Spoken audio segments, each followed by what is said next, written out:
Pemirsa umat Katolik di Sika, Nusa Tenggara Timur menyalakan 1000 lilin dan penanaman pohon untuk mengenang Paus Fransiskus.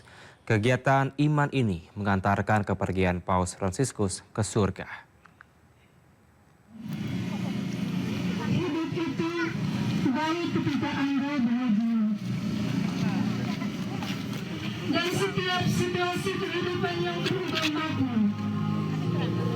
Pemuda Katolik Komisariat Cabang Sika, orang muda Katolik Gereja Hati Yesus yang Maha Kudus Ili, di Kabupaten Sika, Nusa Tenggara Timur, menyalakan 1000 lilin untuk mengantarkan kepergian Paus Fransiskus. Tidak hanya menyalakan lilin, jemaat juga lakukan penanaman pohon sebagai tanda cinta kepada Paus Fransiskus sebagai Papa et Ekologia.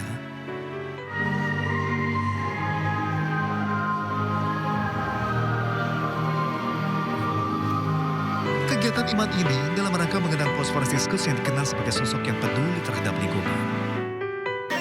Aksi cahaya 1000 lilin untuk mengenang sosok Paus Fransiskus.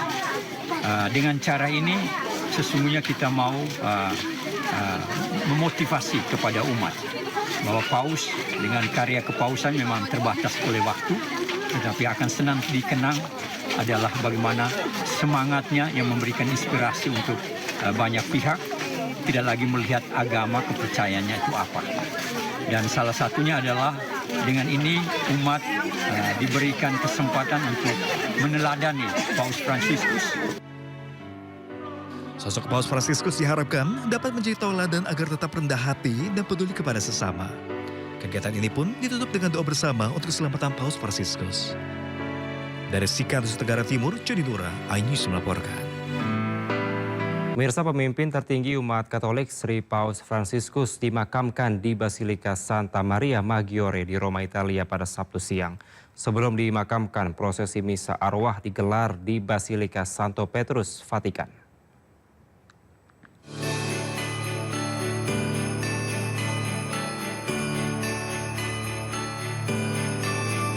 Peti jenazah Paus Fransiskus tiba di Basilika Santa Maria Maggiore dari tempat persemayaman di Basilika Santo Petrus, Vatikan pada Sabtu siang waktu setempat. Peti jenazah Sri Paus diusung ke dalam Basilika Santa Maria untuk dimakamkan. Sesuai wasiat terakhirnya, Paus Fransiskus dimakamkan di gereja kesayangannya di Basilika Santa Maria Maggiore di Roma, Italia. Proses pemakaman di Basilika Santa Maria Maggiore dipimpin oleh Kardinal Kevin Farrell selaku Kamerlengko Vatikan dan dilakukan secara tertutup. Sebelum pemakaman, prosesi penghormatan Sri Paus Fransiskus digelar pada pukul 10 waktu Vatikan. Prosesi dimulai dengan digelarnya misa arwah di alun-alun Santo Petrus. Misa berlangsung selama 90 menit dengan kehadiran 224 kardinal, 750 pastor dan uskup. Selanjutnya peti jenazah Sri Paus dibawa dari Vatikan menuju Basilika Santa Maria Maggiore dengan menggunakan kendaraan khusus kepausan. Iring-iringan peti jenazah melintasi ruas jalanan kota Roma.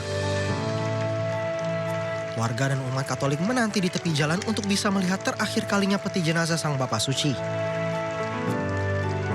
Momen pemakaman Sri Paus Fransiskus menjadi hari bersejarah karena beliau menjadi paus pertama yang dimakamkan di luar Vatikan setelah 100 tahun.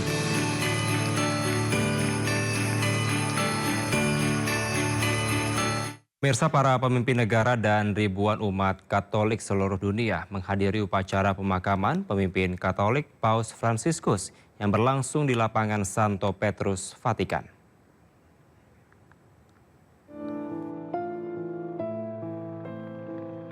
Ribuan umat Kristen Katolik berkumpul di lapangan Santo Petrus Vatikan sejak pagi hari waktu setempat, menghadiri misa pemakaman Paus Fransiskus.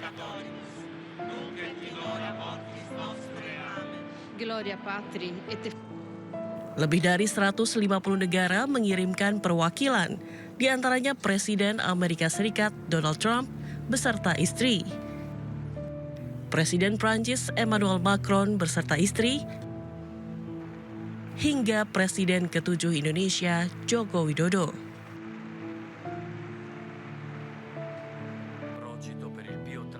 Setelah disemayamkan selama 4 hari di Basilika Santo Petrus, jenazah Paus Fransiskus dimakamkan hari ini di Gereja Santa Maria Maggiore. Penutupan peti jenazah Paus sekaligus menandai berakhirnya masa berkabung publik.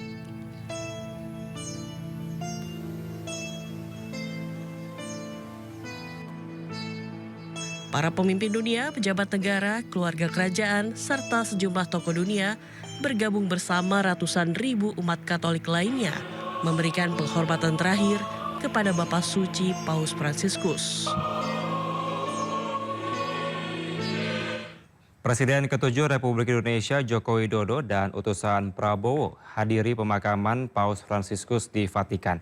Ketiganya berdoa di depan jenazah Paus Fransiskus yang disemayamkan di Basilika Santo Petrus sebelum dimakamkan.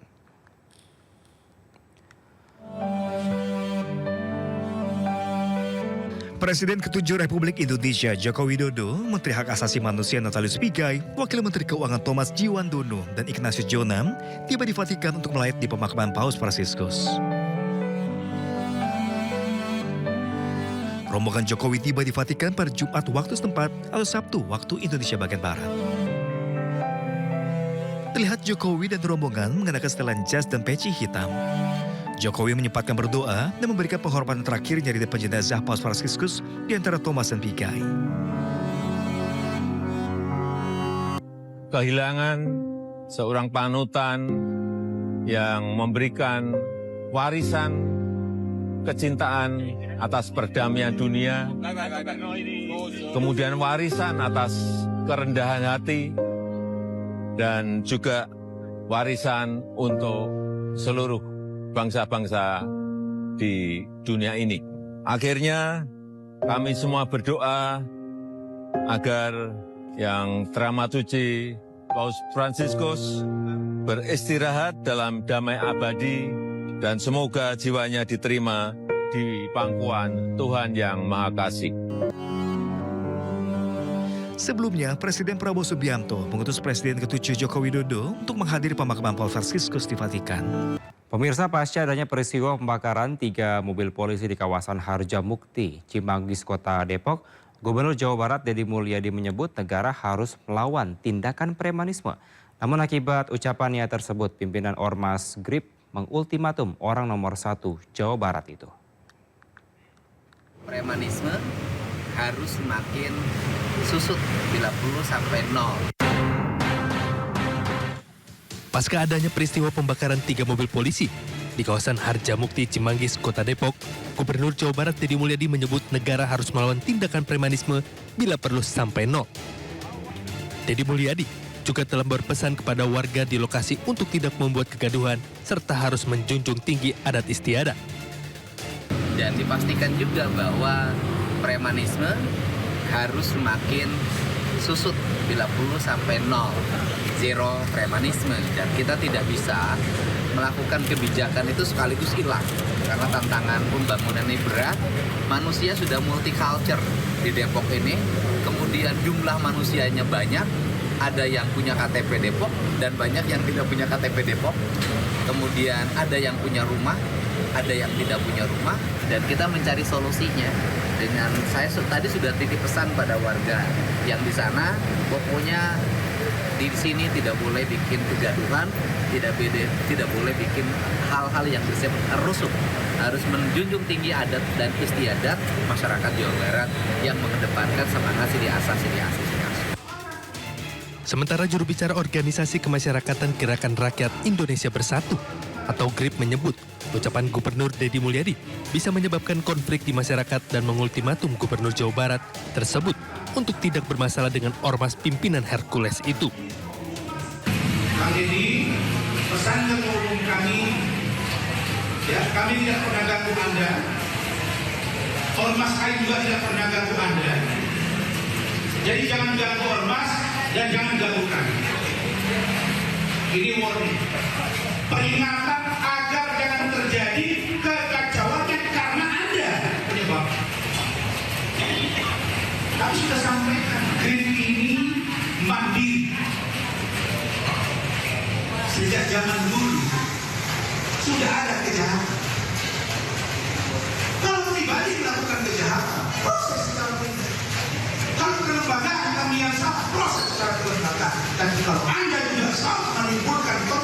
Anda juga kita. Meski demikian, Deddy Mulyadi juga menyebut dirinya sebagai gubernur hanya melihat dari sisi sosialnya. Selebihnya jika memang ada campur tangan dari ormas tertentu, maka hal tersebut merupakan tugas dari Satuan Tugas Gabungan TNI dan Polri. Dari Depok, Jawa Barat, Iyung Rizky, iNews melaporkan. Sementara pemirsa dan Jen Kopassus Mayor Jenderal TNI John Afrianti meminta maaf kepada publik dan satuan ihwal adanya sejumlah anggota berfoto dengan Ketua Umum Ormas GRIP Hercules. Selain itu dia akan melakukan perbaikan kepada anggotanya.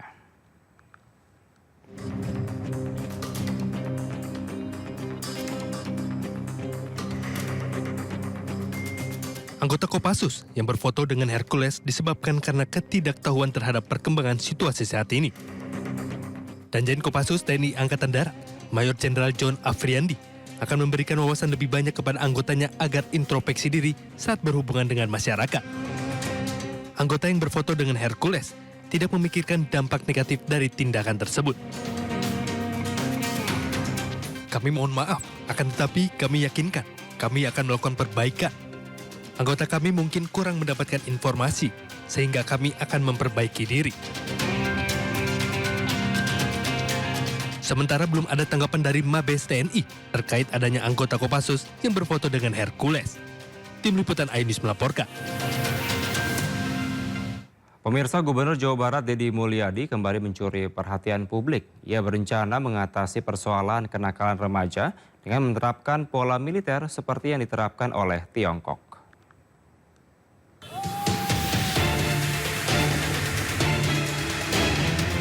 Melihat keberhasilan penerapan pola militer untuk mengatasi persoalan kenakalan remaja oleh Tiongkok, Pemprov Jawa Barat akan menerapkan hal serupa khususnya di Kota Depok. Hal ini menjadi wacana serius terkait penanganan kenakalan remaja yang terus berkembang di Kota Depok. Gubernur Jawa Barat Deddy Mulyadi mengungkapkan bahwa masih banyak ditemukan kasus anak yang terjerumus dalam kenakalan berat, seperti konsumsi obat-obatan terlarang, minuman beralkohol, bahkan narkoba.